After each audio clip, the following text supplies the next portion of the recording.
15 after 6 on this Monday morning. Welcome to a new week. Welcome back to Sunrise. When you hear that sound, you know it's time for our girl, TK, along with the ambient sounds of the studio. Good morning, TK. How are you? Good morning. How are you guys? Okay, before we get into the headlines, real quick, I need to speak about a misconception that bothers me. It's not that Rose and Jack couldn't fit on the wood for the Titanic. It's that their weight, it couldn't have both of them on it at the same time. Who said or else that? it would sink. Didn't you see when he was trying to get on with her, it sank. And when he saw that, oh, if he goes on, she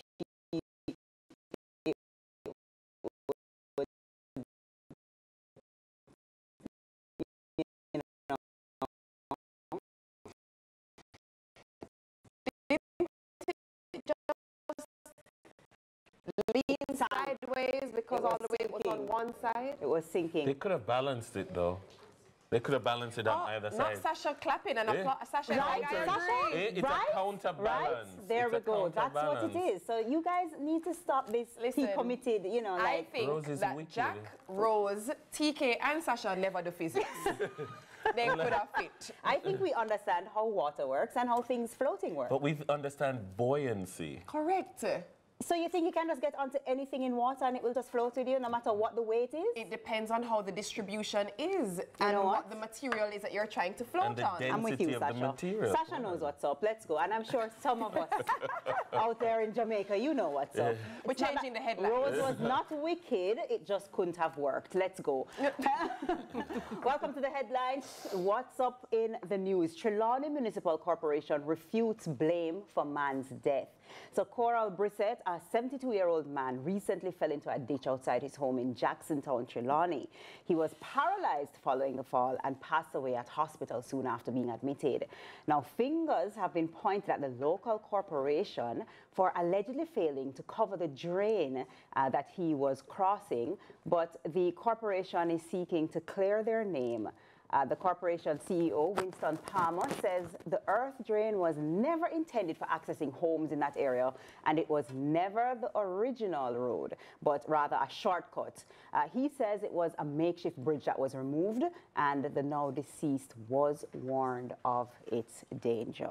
So they are trying to just let, you know, the residents and the family who have been saying, listen, this thing should have been covered or else this wouldn't have happened. They're explaining that it was expressed. If we can, Madam Producer, can we just run that clip again? Because if I'm not mistaken, it is a corner lot. I believe I saw 2 entrances to the property, one on either side. And this side has the drain, but if you continue to watch the footage, it stops and then goes around to the other side, which also has an entrance.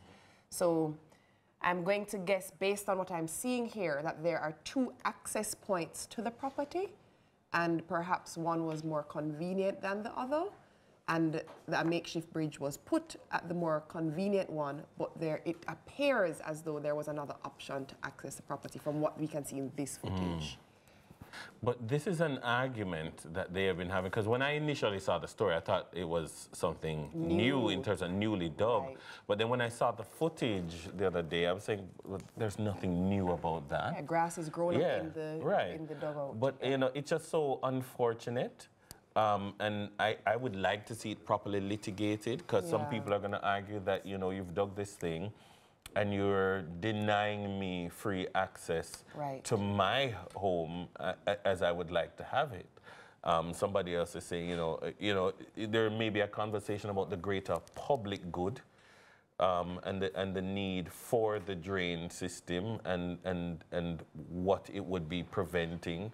And so, you know, there's all sorts of countervailing arguments that would be weighed in among litigants. So I'm interested to see where they would take it. And to add further to that, I also saw where he put a makeshift bridge. And they removed it. And they removed the bridge, saying, no, you can't do that because it's not up to code, it's not safe.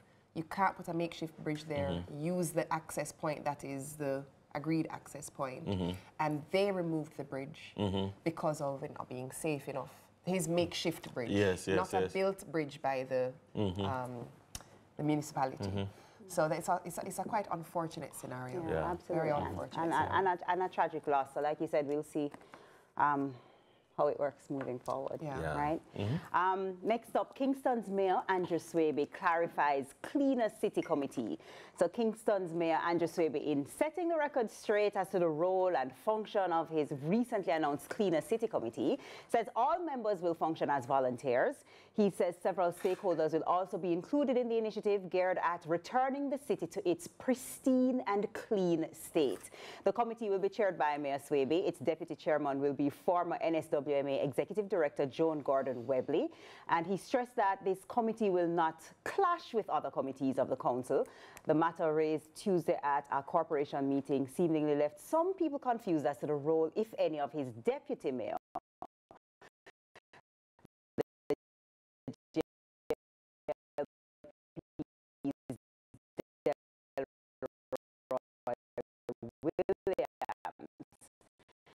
The mayor explains that Senator Williams will be included, while adding the members will all be volunteering their service and talent.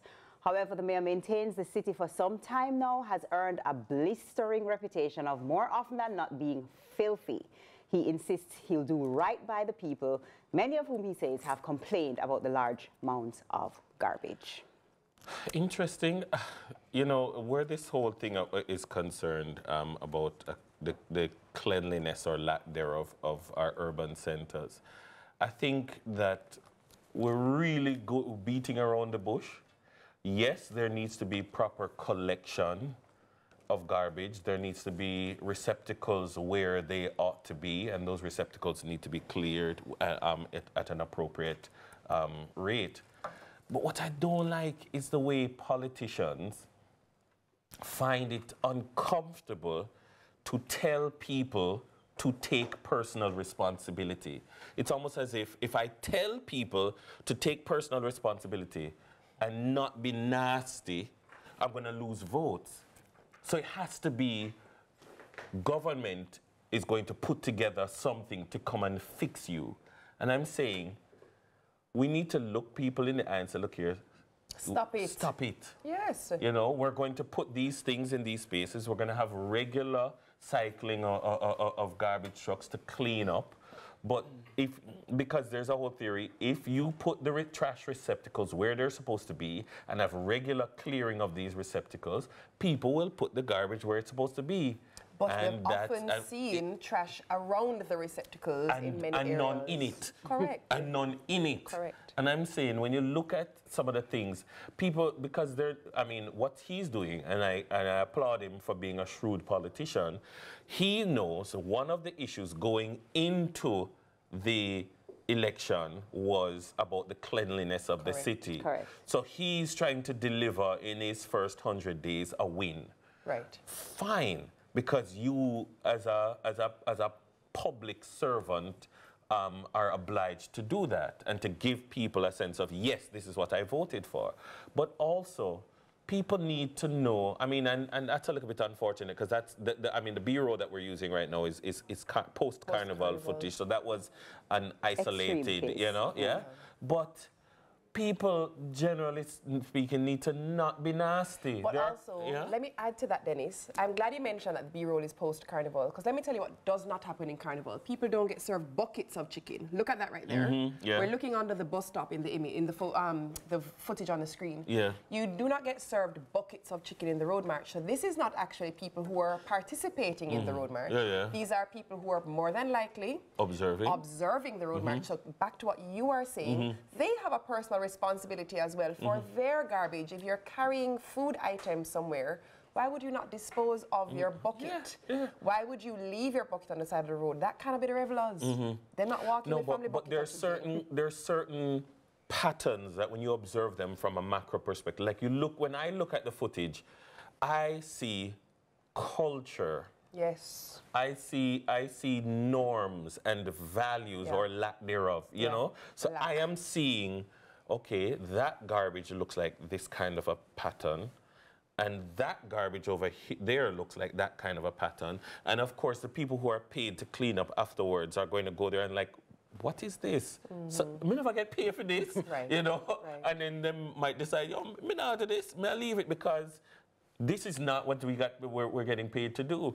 And so, but what you're seeing is people going out, dashing the things on the ground, and they don't care because somebody else will come and do it. But also, we still readily see people driving on the road and disposing of entire bags of and boxes of food from their windows. I agree with you 100%.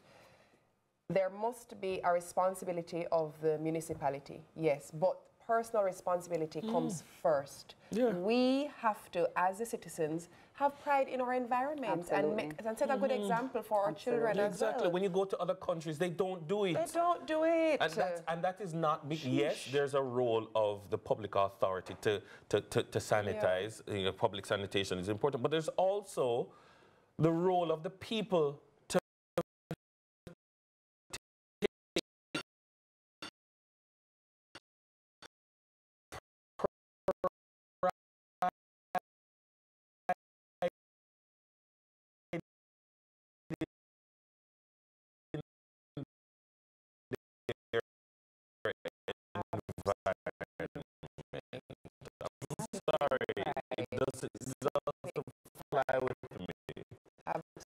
Well, speaking of the environment, that brings us into our next headline. And there's a new eco-friendly kid on the block. Falmouth's eco-friendly Rio Aquarelle nears completion. Right. Already 90% complete, the Rio Aquarelle on the White Bay Beach in Falmouth, Trelawny, is set to open in 3 weeks, and it will become one of the most eco-friendly resorts locally.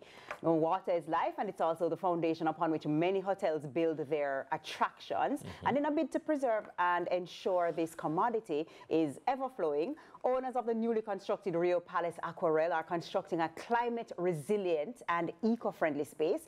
Among the sustainable mechanisms is a state-of-the-art water sewage plant, which the developers say is technologically advanced. And Rio Aquarelle is also announced its transition to solar energy. So that's our newest face on the tourism block. Okay. Interesting. Well, looking forward to visiting that one. I mean, in this day and age of droughts and this day and age of having so many challenges surrounding water, it's good to see that things are being put in place to combat it and ensure that there is, you know, better use of the water that is available. Yeah. And I think it would be really nice if it was mandated that anyone coming into the space must do this. Yes. Because if we don't have the beauty that is Jamaica, if we lose her, people are not going to have anything to come and enjoy. Exactly. So we have to take care of her. Jamaica needs us to insist that if you're coming into our space to play, you take care of her. Exactly. I love the hotels that, for instance, they have all of these features, like when the moment you leave the room, so you know, things are turned off, and when you use your car to go back in, certain things come back on. Detection. You know, lots of little things that reduce the carbon footprint, that reduce the demand for that we place on fossil fuels, and makes our biggest income earner more eco-friendly. I'm all for it. And reduces their costs. Absolutely. Hey, it's a win-win. A win is a win. A win is a win. TK said, don't get it twisted. Let's talk about it.